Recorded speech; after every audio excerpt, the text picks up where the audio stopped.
Welcome back to Law Factor Live. We are getting overwhelmed here. Lots of things are happening and a lot of responses from what we've said so far. And I just want to quickly read a couple to you, just to prove, of course, this is live. So excuse me if my eyes are down sometimes. I'm actually reading the things as they're coming through. Someone here is saying, hello, I'm watching your show, and I'd like to say hello to the social worker on your show. Today marks 1 year since our paths crossed. I would like to say thank you to her for her help during the passing of my brother's death. He committed suicide and he was only 17 years old. So how does that make you feel? Do you remember everything that went? Yes, I remember that like it was yesterday. I think it was one of my first young person actually passing, and I had to focus on comforting the persons around me who was in distress, in the meantime trying to cope with my own sense of distress at the loss of such a young life. A young man with so much future ahead of him, and just the waste, you know. All right, let's go through some of the other questions that you have, as I'm aware that time is just flying. Let's have a variety, because we have a variety of questions for you. It's not just relationship. We want to share some of them with you. This one says, I was accused of stealing money at my last workplace in 2012. I am presently employed. When I was hired, I told my current manager about the situation, and she trusted and believed in me. But now I am worried that she doesn't trust me fully. I can understand that feeling, that you're there, and it's this sort of anxiety that, is she really trusting me? What can I do? But sometimes we get so, our own anxiety and our own thoughts, again, she have to think that, what is it that makes her think her manager, or he thinks the manager does not trust him, or may not trust him? Is it due to say anxiety, her anxiety levels? What are the facts? What does she see? But would you perhaps say to this person that, I mean, he or she was honest to disclose that? Because a lot of people would not, because you're just thinking, if I say that, they're not going to trust me. Exactly. And the fact that this person has trusted them, why start doubting now? Why?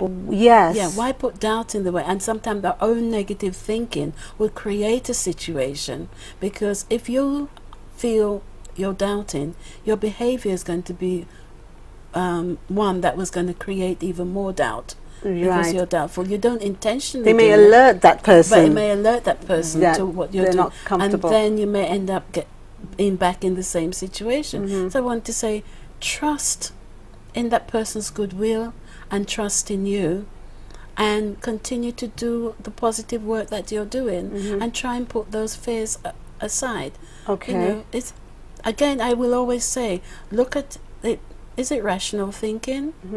Is it factual? Is there anything facts that says, yes, this is what is doing?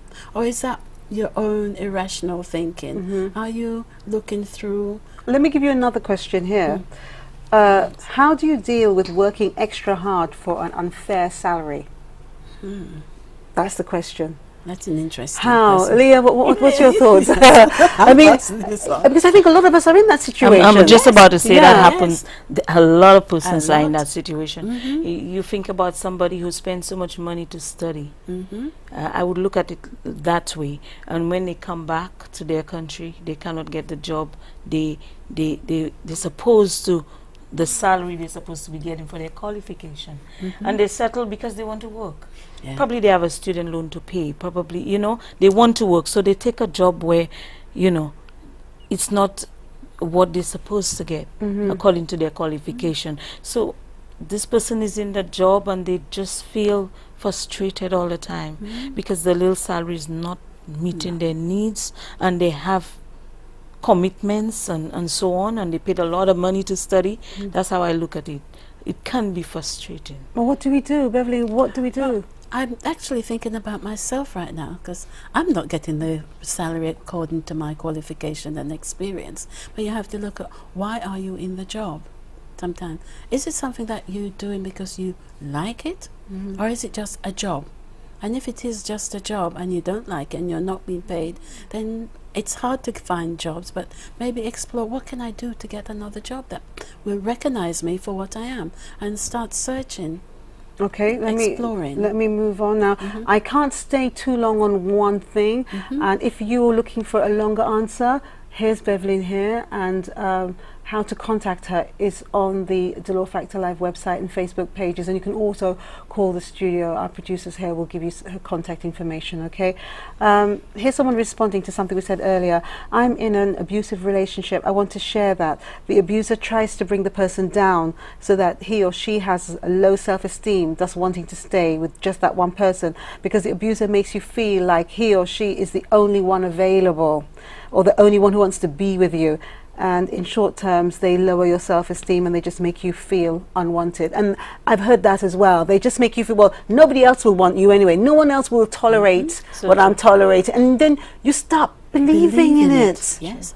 And that could also stem from your own experience as a child, your own parenting. You've been told you're going to be worthless, useless, you cannot do anything. So it's there already. And then when the partner or the abuser comes and it's about abuse of power, and often because they themselves are insecure, and because of their insecurity they have to then put you down or put the partner down in order for them to feel any value of self.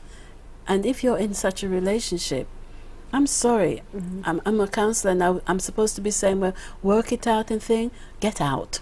Okay, here's another one. I'm a private person, but I'm also a public person. My spouse is having what they think is a discreet affair, but of course everyone knows. I pretend I don't know, but it's really hurting me. What can I do?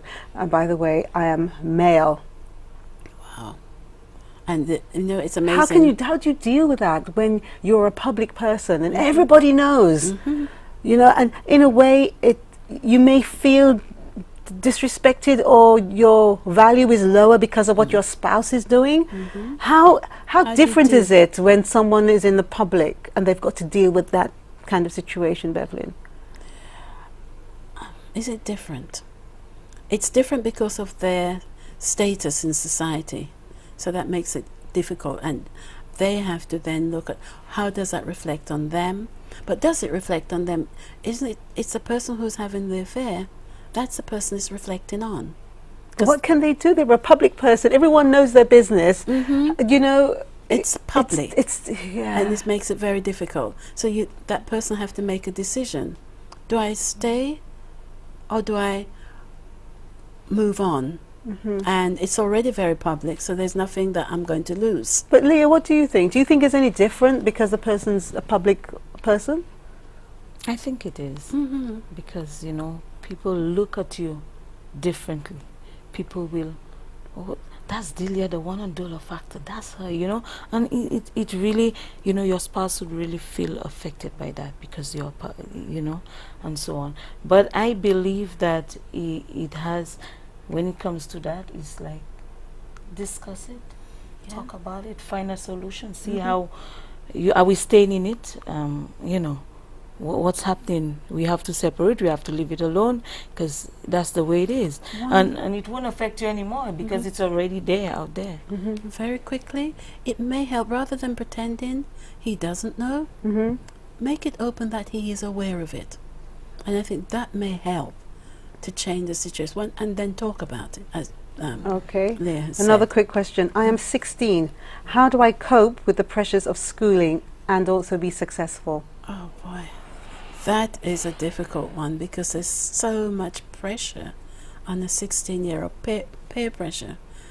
Pressure to do drugs, pressure to have sex, pressure to drink alcohol, pressure to smoke, pressure to leave, pressure to have the latest gear, what clothes you're wearing,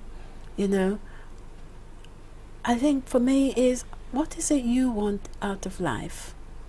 Never mind the friends, because those friends who are pressurizing you, guess what? Once you go down the track that they want, they're the same ones that are going to be talking about it and say, look at her, look at him, he isn't doing anything. So you focus on your future, what you want to do, where do you want to get to, You want to be successful. What job do you want to do?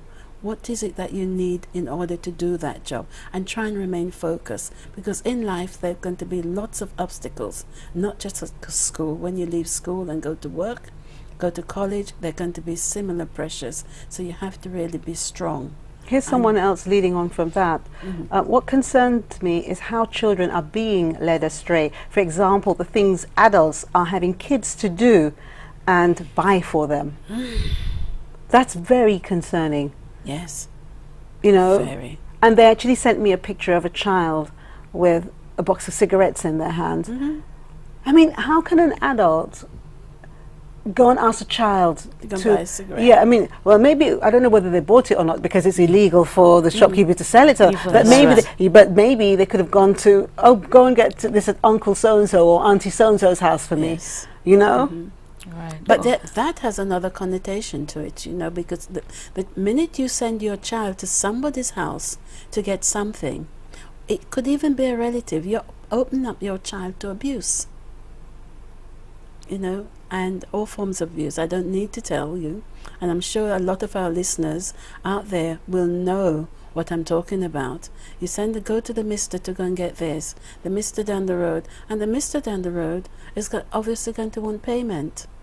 And you've already sent your child to him, so it's as if to say, well, here's my child. It's so sad, you know, to hear these things. It's extremely sad. It's And nerve-wracking, but it some happens. parents are not even aware that's going on. You send your child to the neighbor. Yes. And the neighbor could be abusing that child. And, yeah, and you don't even know. Because they tell you it's a secret. Don't yes, tell anybody. And they give you a little change, or they give you something, and all the time you come back, go by the neighbor and do that. And then, you know, the neighbor abusing all the time, and you don't even... And you know, we say abusing, and the assumption is sexual abuse, but it could be more than that. It could be more. You know, it could be more than that. It could be drugs. Right. The next minute your child gets arrested and you're thinking, but my child doesn't do drugs. Well, think about how they could have become involved in that. You know, sometimes we, as parents, we don't open our eyes to things that could be happening. Or is we have to be eyes very are open but we close them? That's another way of looking at it. But then that's something that you have come across many times. Yes. So, well, I don't know, we're coming to breaks really, really quickly, so we have to go quickly, hurry to a break. But when we come back, we'll answer more of your questions. We'll be right back.